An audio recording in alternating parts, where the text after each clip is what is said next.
क्या होगा कि अगर आप लोग चीन एआई और रोबोट्स का इस्तेमाल कर रहे हो, वो इतने ज्यादा एडवांस हो जाएं कि अपनी फ्रीडम के लिए ह्यूमंस के साथ जंग छेड़ दें और ह्यूमंस से बराबरी की मांग करने लगें। पर ऐसे में जब ह्यूमंस उन्हें राइट देने से मना करें तो चालू हुए एक भयंकर महायुद्ध, जिसमें छोटे छोटे टुचपुंजिया रोबोट से लेकर बड़े बड़े डेडली रोबोट भी शामिल हो। अब क्योंकि रोबोट्स तो पहले से मशीन हैं, तो वो बिना थके 24 घंटे तक लड़ाई कर सकते हैं। पर ऐसे में सवाल ये उठता है कि क्या इंसान इस जंग को जीत पाएंगे, और क्या होगा उन रोबोट और इंसानों का जो कि जंग के बाद भी जिंदा बच जाएंगे। जंग के खत्म होने के बाद वो लोग साथ में रहेंगे या फिर स्टार प्लस की सास बहू की तरह अपना अपना अलग रसोड़ा बनाएंगे। अब ये सारी चीजें तो हमें कहानी को ही सुनकर पता चलेंगी। तो चलिए चलते हैं सीधा कहानी की तरफ, क्योंकि ये कहानी एक ऐसी लड़ाई की है जिसमें हर पल डर, हर पल जज्बात और हर पल एक नया मोड़ है। तो कहानी की शुरुआत होती है सन 1990 से, जो कि इंसानों और रोबोट के बीच हुई लड़ाई के पहले का समय था।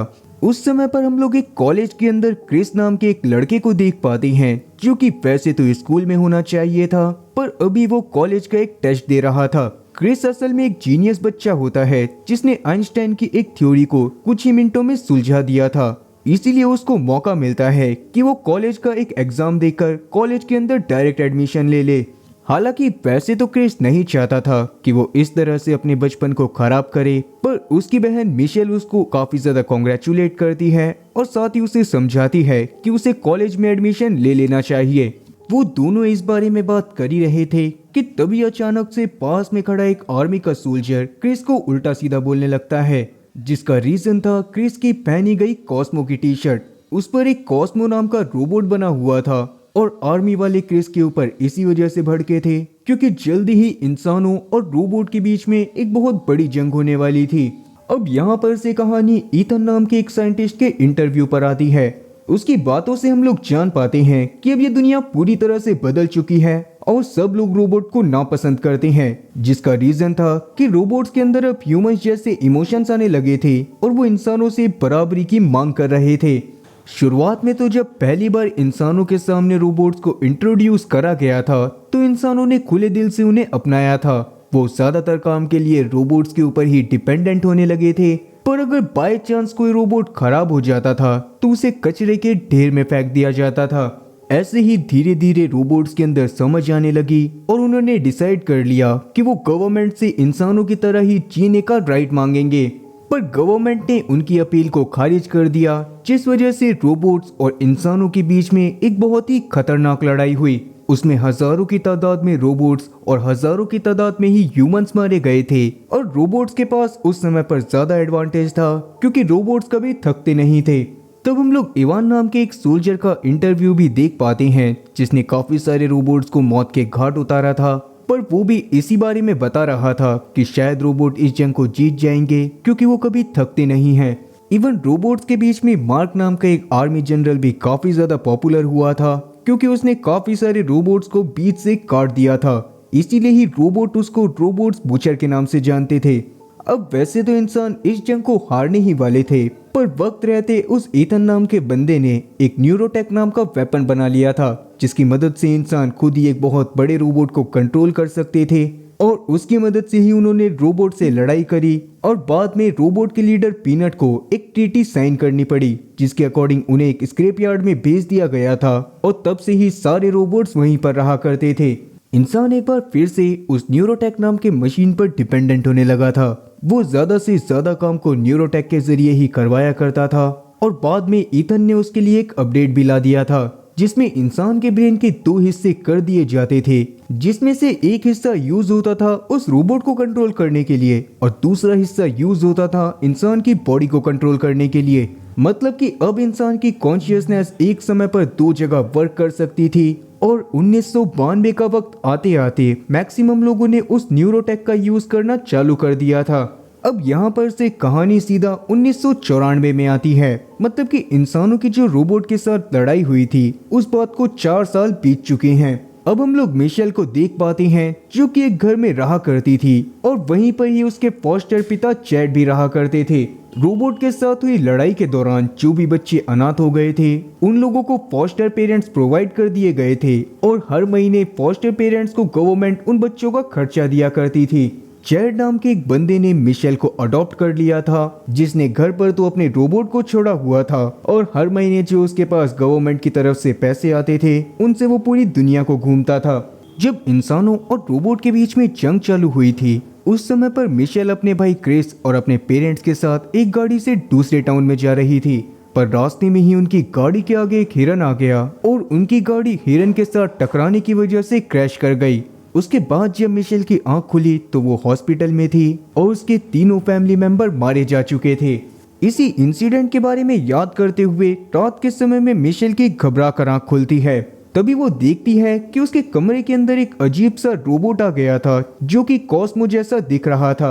उसको देखकर मिशेल इतना ज्यादा डर गई थी कि वो उस रोबोट को जान से मारने वाली थी, पर वो रोबोट मिशेल को जैसे तैसे शांत करवाता है और बाद में उसे बताता है कि वो कोई और नहीं बल्कि उसका भाई क्रिस है। जैसे ही मिशेल ये बात सुनती है तो उसके दिमाग के तो एकदम तोते उड़ जाते हैं, पर बाद में वो रोबोट उसे समझाता है कि उसके अंदर असल में क्रिस की कॉन्शियसनेस है। उतने में ही अचानक से चैड की आंख खुल जाती है, जो कि जैसे ही देखता है कि उसके घर में एक रोबोट आ गया है तो वो पुलिस वालों को फोन करने लगता है, पर वक्त रहते टेजर गन की मदद से मिशेल उसको बेहोश कर देती है और वो कॉस्मो को चैड की गाड़ी में लेकर ही वहां से भागने लगती है।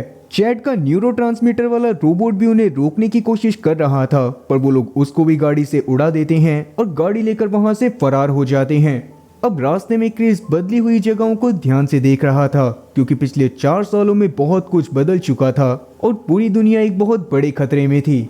तब क्रिस ये बात भी शेयर करता है कि उसकी बॉडी को अभी भी सेंटर कंपनी में रखा गया है, जो कंपनी कोई और नहीं बल्कि ईथन की वो कंपनी थी जिसने न्यूरोटेक वाले डिवाइस को बनाया था। और उस कंपनी में एक चश्मे वाला डॉक्टर था जिसे ही क्रिस के बारे में सब कुछ पता था। मिशेल को तब याद आता है कि एक्सीडेंट के बाद जब उसकी हॉस्पिटल में आंख खुली थी तो वहां पर उसको डॉक्टर क्योन मिले थे जिन्होंने चश्मा लगा रखा था और उन्होंने ही उसको बताया था कि क्रिस की डेथ हो गई है। मतलब कि क्रिस के साथ असल में क्या हुआ था वो सारी चीजें जानने के लिए उन लोगों को डॉक्टर कियोन को ढूंढना पड़ेगा। पर किस्मत से कॉस्मो रोबोट यानी कि क्रिस को उस डॉक्टर कियोन की लोकेशन के बारे में पता होता है, जो कि उस स्क्रैप यार्ड के बीचों बीच मौजूद थे जहां पर सभी रोबोट्स को छोड़ा गया था। पर उनमें काफी सारे रोबोट ऐसे भी थे जो कि इंसानों से नफरत करते हैं और अगर मिशेल वहां पर जाती तो वो लोग उसे देखते ही खत्म कर देते। पर क्योंकि मिशेल को तो अपने भाई क्रिस के बारे में सारी सच्चाई पता करनी थी, इसीलिए वो क्रिस के साथ उस स्क्रैप यार्ड की तरफ जाने के लिए निकल जाती है। इसी तरह से वो कुछ दिन लगातार सफर करते रहते हैं और एक बहुत लंबे सफर को तय करके पहुंच जाते हैं स्क्रैप यार्ड के पास वाले एक टाउन में। वो लोग वहां पर सोच ही रहे थे कि वो लोग अब उस स्क्रैप यार्ड के अंदर दाखिल कैसे होंगे कि तभी वहां पर इवान नाम का जो सोल्जर हमने देखा था उसका ट्रक आ जाता है। इवान सब आर्मी की जॉब को छोड़ चुका था और वो पुराने हथियारों को बेचने का काम करता था। आज भी वो एक पुराने हथियार को एक आदमी को बेचने के लिए आया होता है, पर उस आदमी ने वहां पर अपने रोबोट को भेजा था। वो रोबोट इवान से उस हथियार को ले तो लेता है, पर वो उसको पैसे देने से मना करते हुए उल्टा उसको गन से डराने लगता है। पर तब अचानक से इवांस के इशारा करते ही उसके ट्रक के अंदर से उसका रोबोट टिम बाहर आता है, जिसने सिर्फ एक ही बार में सामने वाले रोबोट को खत्म कर दिया था। इवांस भी टिम को काफी ज्यादा छुपा कर रखता था, क्योंकि वो जानता था कि अगर गवर्नमेंट को धोखे से भी टिम के बारे में पता चल गया तो वो लोग टिम को जान से मार देंगे। इवन इवांस को जेल भी हो जाएगी, क्योंकि अभी के टाइम पर उन रोबोट्स को अपने साथ रखना पूरी तरह से इलीगल था, जो कि खुद से सोच समझ सकते थे। अब टिम ने जिस रोबोट को मारा था उसकी बॉडी को तो ठिकाने लगाना ही था, इसीलिए अब इवांस और टिम डिसाइड करते हैं कि वो स्क्रैप यार्ड में जाकर वहां पर उस बॉडी को फेंक देंगे। मिशेल और क्रिस ने भी पास में छुपकर उनकी ये बातें सुन ली थी, इसीलिए वो लोग भी उनके ट्रक में छुपके से घुस जाते हैं और उनके साथ पहुंच जाते हैं सीधा स्क्रैप यार्ड के अंदर। इवन तब हमें ये बात भी पता चलती है कि टिम ने इवांस के साथ रहने के लिए स्क्रैप यार्ड के अंदर ही अपना एक घर बनाया हुआ था और वहां पर से ही वो कचरे के ढेर में से हथियारों को ढूंढकर बाहर आकर इंसानों को बेच देते थे। तब हम लोग रोबोट्स बूचर यानी कि मार्क के न्यूरोट्रांसमीटर वाले रोबोट को भी देखते हैं, जिसको कॉस्मो को पकड़ने का काम दिया गया था। इसीलिए अब तक वो कॉस्मो और मिशेल का पीछा करते करते सीधा टिम के घर के बाहर पहुंच गया था और जल्दी ही वो टिम के घर के ऊपर हमला करने वाला था। वहीं अब तक मिशेल और साथ ही क्रिस के बारे में टिम और इवांस को पता चल गया होता है। वो चारों एक दूसरे से बात कर ही रहे थे कि तभी अचानक से मार्क उनके ऊपर अटैक कर देता है और सब उससे बचकर भागने की कोशिश करने लगते हैं। पर मार्क वहां पर एक बार फिर से उन लोगों के ऊपर अटैक करता है, लेकिन इस बार मिशेल वहां की लाइट ही बंद कर देती है, जिसके बाद टिम और कॉस्मो मिलकर जैसे तैसे मार्क के ऊपर अटैक करते हैं और एट लास्ट मिशेल वहां पर मार्क को एक दीवार के अंदर फंसा देती है। मार्क का सूट इससे पूरी तरह से खराब हो चुका था और वो तिलमिलाकर अपने घर में वापस से उठता है। दूसरी तरफ इवांस, टिम, कॉस्मो और साथ ही मिशेल जैसे ही उस घर से बाहर आते हैं वैसे ही वो लोग काफी ज्यादा परेशान होने लगते हैं, क्योंकि वो जानते थे कि बिना छुपे स्क्रैप यार्ड से बाहर नहीं निकला जा सकता और उनका ट्रक तो पहले ही घर के अंदर दब गया था। तभी उन्हें अचानक से उन रोबोट्स की आवाज आने लगती है जो कि दूसरे रोबोट्स को मार दिया करते थे और बाद में उनके पार्ट्स को अपनी बॉडी में अटैच कर लेते थे। उनकी आवाज सुनकर वो चारों एक ट्रक में जाकर छुप जाती हैं, जहां पर किस्मत से टिम को एक बहुत बड़ा रोबोट दिखाई देता है जिसको टिम अपने अकॉर्डिंग कंट्रोल कर सकता था। पर सबसे बड़ी दिक्कत तो यही थी कि उनको अभी भी वहां से बाहर निकलने के रास्ते के बारे में कुछ भी नहीं पता था। इसीलिए मिशेल तब उन्हें डॉक्टर कियोन के बारे में बता देती है जिसके पास वो जाना चाहती थी, और डॉक्टर कियोन को जरूर ही स्क्रैप यार्ड से बाहर निकलने के रास्ते के बारे में पता होने वाला था। इवांस और टिम भी तब उसकी मदद करने के लिए मान जाते हैं और टिम तब अपनी नई बॉडी से खराब कार को उठाता है और उसमें ही वो क्रिस, इवांस और साथ ही मिशेल को बिठाकर उस गाड़ी को अपने कंधे पर रखता है और आगे के सफर पर निकल पड़ता है। रास्ते में तब इवांस की बातों से हम लोग जान पाते हैं कि जब रोबोट्स और इंसानों के बीच में लड़ाई चल रही थी तब काफी सारे रोबोट्स ने उसको घेर लिया था और साथ ही उसकी टांगे तोड़ दी थी। वो लोग इवांस को जान से मारने ही वाले थे कि उसी समय पर वहां पर टिम पहुंच गया और उसने उस समय पर इवांस की जान बचाई। तब से ही इवांस और टिम दुनिया वालों से छुपकर साथ में हैं। दूसरी तरफ ईथन अपनी कंपनी में अपने नैनोटेक की मदद से अपनी माँ की यादों को जी रहा था, पर तभी अचानक से उसकी माँ की यादों में कुछ गड़बड़ी आने लगती है और बाद में एक साइंटिस्ट आकर ईथन को बताता है कि क्रिस किसी तरह से उनकी फैकल्टी से भाग गया है। उसने कॉस्मो की तरह दिखने वाले एक रोबोट के अंदर अपनी थोड़ी सी कॉन्शियसनेस को डाल दिया था, जिस वजह से ही वो वहां से भागने में सफल हो पाया था। असल में ईथन ने क्रिस के दिमाग का ही यूज करके वो नैनो टेक्नोलॉजी बनाई हुई थी और क्रिस के दिमाग के अंदर एक ऐसी खास चीज मौजूद थी जिसकी मदद से ही सारे नैनोटेक वर्क करा करते थे। क्रिस का शरीर वैसे तो जिंदा नहीं होता, पर उन लोगों ने उसके ब्रेन को अभी तक जिंदा रखा हुआ था और उसकी मदद से ही ईथन की पूरी कंपनी चल रही थी। इसीलिए ईथन अब जल्दी से जल्दी उस कॉस्मो रोबोट को ढूंढना चाहता था, जिसके लिए वो मार्क से मिलने के लिए उसकी वर्चुअल रियलिटी के अंदर जाता है और उसको पहले से भी ज्यादा एडवांस रोबोट देकर कॉस्मो रोबोट को ढूंढने के लिए बोलता है। अब पहली बात, मार्क को तो रोबोट से वैसे ही काफी ज्यादा नफरत थी और कॉस्मो और टिम ने तो उसके न्यूरोट्रांसमीटर वाले रोबोट को खराब भी कर दिया था। इसी बदले को पूरा करने के लिए वो ईथन की बात को मान जाता है और अपने नए रोबोट के साथ सीधा निकल जाता है स्क्रैप यार्ड की तरफ। दूसरी तरफ हमारे हीरोज की टीम पहुंच जाती है एक मॉल के सामने और उन लोगों को शक हो रहा था कि शायद डॉक्टर कियोन ने अपनी लैब उसी मॉल में बनाई होगी। अब वो लोग उस मॉल के ऊपर नजर रख ही रहे थे कि तभी अचानक से मॉल में रहने वाले कुछ रोबोट उनकी तरफ एक फ्रिज फेंक कर मारते हैं। टिम इससे काफी ज्यादा घायल हो गया था और बाद में वो सारे रोबोट बाहर आकर उन्हें एक एक करके अपने साथ उस मॉल के अंदर ले जाते हैं। अंदर जाने पर उन्हें पता चलता है कि इस मॉल के अंदर काफी सारे घरेलू रोबोट रहा करते थे जो कि इंसानों की मदद करने के लिए बनाए गए थे। वहीं पर उन लोगों के साथ रहा करता था रोबोट का लीडर यानी कि मिस्टर पीनट। अब जैसा कि मिस्टर पीनट के बारे में पहले बताया गया था कि वो काफी ज्यादा गुस्सेल स्वभाव का है और इंसानों को जान से मार देता है, तो ऐसा वो नहीं होता। पिछली बार भी उसने बस जंग का ऐलान इसी वजह से करा था क्योंकि वो नहीं चाहता था, क्योंकि सच में इंसान रोबोट्स को जानवरों की तरह ट्रीट करते थे और जब उनका काम रोबोट से पूरा हो जाता था तो वो उनको कचरे के ढेर में भी फेंक देते थे। मिशेल तब मिस्टर पीनट से बात करते हुए उससे डॉक्टर कियोन के बारे में पूछती है, जिस पर कियोन उसको एक सेफ हाउस के बारे में बताता है जो कि स्क्रैप यार्ड में ही थोड़ी ही दूर पर मौजूद था और शायद वहां पर ही कियोन मौजूद हो सकते थे। आगे जब मिस्टर पीनट को ये बात पता चलती है कि सेंटर कंपनी के अंदर क्रिस की बॉडी को रखा गया है तो वो काफी ज्यादा परेशान हो जाता है। वो समझ सकता था कि उस बच्चे को कितनी ज्यादा तकलीफ झेलनी पड़ रही होगी और वो मिशेल के लिए प्रे भी करता है। पर मिशेल जब उससे साथ में चल के मदद करने को बोलती है तो पीनट इस पर मना कर देता है क्योंकि उसने इंसानों को नुकसान ना पहुंचाने की ट्रीटी साइन कर रखी थी। उस समय पर इवांस के पास एक बाल काटने वाला रोबोट आकर उससे बाल कटवाने के लिए पूछने लगता है, पर इवांस इस पर साफ मना कर देता है। अब आज के दिन रात के समय में मिशेल और इवान मिस्टर पीनट के घर में ही रुके हुए थे और मिशेल अभी क्रिस के साथ बिताए हुए पलों को याद कर रही थी। उनके मम्मी पापा के बीच में अक्सर लड़ाई झगड़े होते रहते थे जिस वजह से ही वो दोनों काफी ज्यादा परेशान थे और ये भी एक रीजन था कि मिशेल क्रिस के कॉलेज जाने की वजह से काफी ज्यादा खुश थी क्योंकि क्रिस को कॉलेज की तरफ से एक हॉस्टल मिलने वाला था और इसीलिए अगर क्रिस चाहता तो वो अपने मम्मी पापा के लड़ाई झगड़े से दूर रहकर अपने लिए एक बहुत बेटर लाइफ बना सकता था। उस समय पर कॉस्मो मिशेल के पास आता है और उसको अपने अंदर स्टोर एक पुराना कॉस्मो कार्टून दिखाने लगता है जिसको आसपास पर मौजूद बाकी सारे रोबोट आकर भी एंजॉय करने लग गए थे और अब मिशेल का मूड भी पहले से काफी ज्यादा बेहतर हो गया था। अब अगली सुबह जब मिशेल और इवांस टिम और साथी कॉस्मो के साथ उस सेफ हाउस की तरफ निकल रहे होते हैं तो मिस्टर पीनट भी उनके साथ जाने का डिसाइड करता है। इवन मिस्टर पीनट ने अपने साथ काफी सारे लड़ाकू रोबोट्स को भी ले लिया था ताकि जरूरत पड़ने पर वो काम आ सके। अब वो लोग वहां से निकले ही थे कि तभी वहां पर मार्क की एंट्री हो जाती है। अब रात तक एक बहुत लंबा सफर तय करके वो लोग जैसे तैसे उस सेफ हाउस के बाहर पहुंचते हैं, पर सेफ हाउस के बाहर पहुंचते ही उन्हें काफी सारे बुरे रोबोट्स ने घेर लिया था। वो सेफ हाउस को खोलने की कोशिश तो कर रहे थे पर वहां का एंट्रेंस डोर खुलने का नाम नहीं लेता।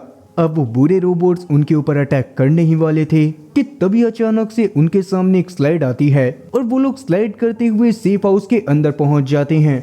वहां पर उन्हें डॉक्टर कियोन भी मिल गए थे जिनको देखते ही मिशेल और टिम उसको कोसने लगते हैं। वो उससे जानना चाहते थे कि उसने क्रिस के साथ असल में क्या करा था और अब क्रिस की बॉडी कहां पर है।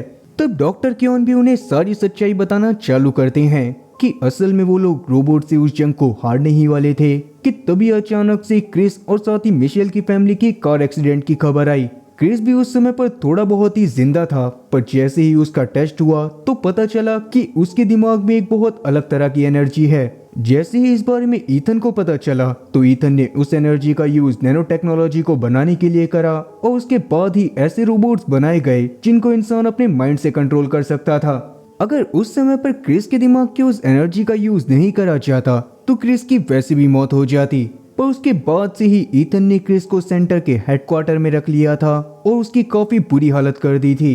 कियोन ने क्रिस को फ्री करवाने की कोशिश भी करी थी पर उसको पकड़ लिया गया था और उसके बाद से ही उसे कंपनी से निकाल दिया गया। पर वहां से निकलने से पहले ही सिस्टम में उसने कुछ मेल फंक्शन कर दिए थे जिसकी मदद से क्रिस अपनी कॉन्शियसनेस को कॉस्मो रोबोट के अंदर डाल सकता था। और फिर जैसे ही क्रिस को इस बात का रियलाइज हुआ वैसे ही उसने ये काम कर दिया और वो सीधा उस लैब से भागकर पहुंच गया मिशेल के पास। उन लोगों की इस हरकत के बारे में पता चलते ही इवांस गुस्से में कियोन को बहुत बुरी तरह से हिट करता है और बाद में मिशेल कियोन को बोलती है कि अब वो ही उन्हें क्रिस की बॉडी तक लेकर जाएगा। वो लोग इस बारे में बात कर ही रहे होते हैं कि तभी अचानक से वहां पर मार्क अपनी आर्मी के साथ पहुंच जाता है। इस बार उसने वहां पर मौजूद सभी रोबोट्स के ऊपर अटैक करना चालू कर दिया था और साथ ही मिस्टर पीनट के साथ आए बाकी रोबोट भी उससे लड़ाई कर रहे थे। इवांस और कियोन भी उनसे लड़ाई करने की कोशिश तो करते हैं पर इस बार मार्क इतना ज्यादा गुस्से में था कि उसने कियोन को जान से भी मार दिया था। और जिस समय पर किसी का भी ध्यान नहीं होता उस समय पर कॉस्मो रोबोट को मार्क का एक रोबोट उठा लेता है जिसके बाद वो उड़ता हुआ सीधा ईथन की लैब की तरफ जाने लगा था। मिस्टर पीनट और उनके बाकी साथी भी काफी ज्यादा घायल हो गए थे, इसीलिए तब वो लोग वापस से मिस्टर पीनट के घर में आ जाते हैं। पर वहां पर आकर उन्हें पता चलता है कि उनके पास आने से पहले मार्क ने मिस्टर पीनट के घर पर अटैक करा था। वहां पर उसने काफी सारे घरेलू रोबोट्स को डिस्ट्रॉय कर दिया था और काफी सारे रोबोट्स को अधमरी हालत में छोड़ दिया था, जो देखकर मिशेल, टिम, इवांस और मिस्टर पीनट को काफी ज्यादा बुरा लगता है। वो लोग यहाँ से निकलकर किसी भी हालत में सेंटर कंपनी की लैब में जाना चाहते थे ताकि वो वहां पर से क्रिस को बचा सकें। इवन अब तो इवांस बाल काटने वाले रोबोट से अपने बाल को कटवाकर ये भी डिसाइड कर लेता है कि वो ईथन की सच्चाई के बारे में पूरी दुनिया के सामने लाएगा। ईथन क्योंकि एक बच्चे के साथ काफी ज्यादा बुरा कर रहा था और साथ ही उन्हें अब ये बात भी पता थी कि अगर वो लोग किसी तरह से क्रिस के असली शरीर को उठा देते हैं तो पूरी दुनिया में मौजूद सारी नैनो टेक्नोलॉजी बेकार हो जाएगी, क्योंकि ईथन ने अब तक जितने भी डिवाइसेस को बेचा था वो सारे के सारे क्रिस के ही दिमाग से कनेक्टेड थे। उनके पास कियोन की कॉन्शियसनेस वाला एक रोबोट भी था। उसको स्क्रैप यार्ड से बाहर निकलने का रास्ता पता होता है और उसकी मदद से ही वो लोग स्क्रैप यार्ड के बाहर जाने लगते हैं। दूसरी तरफ जब मार्क ईथन के पास कॉस्मो रोबोट को लेकर पहुंचता है तो ईथन मार्क के सामने ही उसे क्रिस के साथ कनेक्ट कर देता है और वापस से कॉस्मो रोबोट की कॉन्शियसनेस को क्रिस के ब्रेन के अंदर डालने लगता है। अब यहाँ पर एक चीज और थी कि मार्क को इस बारे में जरा सा भी अंदाजा नहीं था कि वो जिस रोबोट को पकड़ कर लाया है उसके अंदर एक असली ह्यूमन की कॉन्शियसनेस है। इवन अभी जब मार्क देखता है कि ईथन एक बच्चे के साथ इतनी ज्यादा गलत हरकत कर रहा है तो वो ईथन के ऊपर चिल्लाता भी है, पर क्योंकि अभी वो ईथन के सामने कुछ भी नहीं कर सकता था इसीलिए उसे ना चाहते हुए भी शांत होना पड़ता है। अब तब तक हमारे हीरोज की आर्मी भी उनकी लैब के बाहर पहुंच गई थी, जो कि बड़ी बड़ी गाड़ियां उठाकर सीधा उनके हेडक्वार्टर की लैब पर दे देकर मारते हैं और तब मजबूरन ईथन को मार्क को ही उसकी आर्मी के साथ बाहर लड़ाई करने के लिए भेजना पड़ता है। अब जितने सारे लोग लड़ाई कर रहे थे उसी बीच हम लोग मिशेल और साथी कियोन के रोबोट को देखते हैं जो कि जैसे तैसे लैब के अंदर आ जाती हैं और कियोन मिशेल को गाइड करते हुए सीधा उस जगह पर लेकर चला जाता है जहां पर क्रिस की बॉडी से कनेक्ट करने वाला न्यूरो हेलमेट रखा था। मिशेल तब उस हेलमेट को पहन लेती है और बाहर हम लोग ईथन को देखती हैं जो कि खुद भी अपना एक बहुत बड़ा रोबोट लाकर बाकी सभी रोबोट से लड़ाई करने लग गया था। दूसरी तरफ जब मिस्टर पीनट एक रोबोट से लड़ाई कर रहा था तो वो रोबोट मिस्टर पीनट को जान से मारने वाला होता है, पर उसी समय पर मार्क को अकल आ जाती है और वो तुरंत ही मिस्टर पीनट की मदद करते हुए डिसाइड करता है कि अब वो ईथन की मदद नहीं करेगा। वो तुरंत ही उस लड़ाई को बीच में छोड़ते हुए अपने न्यूरो हेलमेट को उतार देता है, जिसके बाद से ईथन अकेले ही बाकी सभी रोबोट से लड़ाई कर रहा था। अब क्रिस की कॉन्शियसनेस में हम लोग मिशेल को देखते हैं जो कि जब उससे बात करती है तो उसे पता चलता है कि क्रिस तो बहुत पहले ही मारा गया था। उसके ब्रेन को अब तक जिंदा रखा गया है और अगर दुनिया को चेंज करना है तो सिर्फ एक ही रास्ता है कि क्रिस को जान से मार दिया जाए। अब वैसे तो मिशेल ऐसा नहीं करना चाहती थी, पर क्रिस उसको समझाता है कि ये करना काफी ज्यादा जरूरी है क्योंकि अगर वो ऐसा नहीं करेगी तो आगे चलकर ईथन इंसानियत को पूरी तरह से खत्म कर देगा। मिशेल तब इस बात की गंभीरता को समझती है और आखिरी बार इमोशनल होते हुए क्रिस को हक करने के बाद वो बाहर आकर क्रिस के लाइफ सपोर्ट सिस्टम को बंद कर देती है, जिससे क्रिस की मौत हो गई थी और उसकी मौत के साथ ही नैनो टेक्नोलॉजी से चलने वाली हर एक चीज ने काम करना बंद कर दिया था। बाहर अब तक मिस्टर पीनट और इवांस की आर्मी पूरी तरह से हारने वाली थी और एक रोबोट ने टिम को भी बहुत बुरी तरह से मार दिया था। इवांस को ये देखकर काफी ज्यादा गुस्सा आता है, पर वो कुछ कर पाता उससे पहले ही सारे नैनो टेक्नोलॉजी वाले रोबोट जमीन पर गिरना चालू हो जाते हैं। ईथन की आर्मी जीतते जीतते भी हार जाती है, जिससे ईथन को काफी ज्यादा गुस्सा आया था। वहीं इवांस को टिम के लिए काफी ज्यादा बुरा लग रहा होता है, पर टिम की बड़ी बॉडी में से टिम का ही एक छोटा सा सब्स्टिट्यूट बाहर आता है, जिसको देखकर इवांस और ज्यादा खुश हो जाता है। वेल, अब तक ईथन की सच्चाई के बारे में भी दुनिया भर में पता चल गया होता है और दुनिया भर के लोग काफी ज्यादा भड़के हुए थे और अब ईथन को जेल में डाल दिया गया था। और क्योंकि अब नैनो टेक्नोलॉजी का नामो निशान तक खत्म हो जाता है, इसीलिए लोग एक बार फिर से एक दूसरे से घुलना मिलना चालू कर देते हैं और लोगों में इंसानियत फिर से पनपने लगती है। अब रोबोट्स के ऊपर भी कोई बैन नहीं था और जो रोबोट्स अच्छे थे लोग उनको सच में अपने साथ रखना चाहते थे। मूवी के लास्ट सीन में हम लोग मिशेल के एक स्पीच को देख पाते हैं और इसके साथ ही हमें स्क्रैप यार्ड में कॉस्मो की बॉडी को दिखाया जाता है, जो कि एक बार फिर से खड़ा हो गया था। मतलब कि उसकी बॉडी के अंदर क्रिस की कॉन्शियसनेस अभी भी बची हुई थी और शायद उसे अगले पार्ट में वापस दिखाया जाएगा, क्योंकि ये पार्ट तो यहीं पर खत्म होता है। तो उम्मीद है कि एक्सप्लेनेशन अच्छी लगी होगी और अगर एक्सप्लेनेशन अच्छी लगी हो तो चैनल को सब्सक्राइब करना और बेल नोटिफिकेशन को ऑल पर सिलेक्ट करना और वीडियो को भी लाइक करना। मैं ऐसी ही और मजेदार एक्सप्लेनेशन वीडियोस लाता रहूंगा। खैर, तब तक के लिए टाटा और गुड बाय।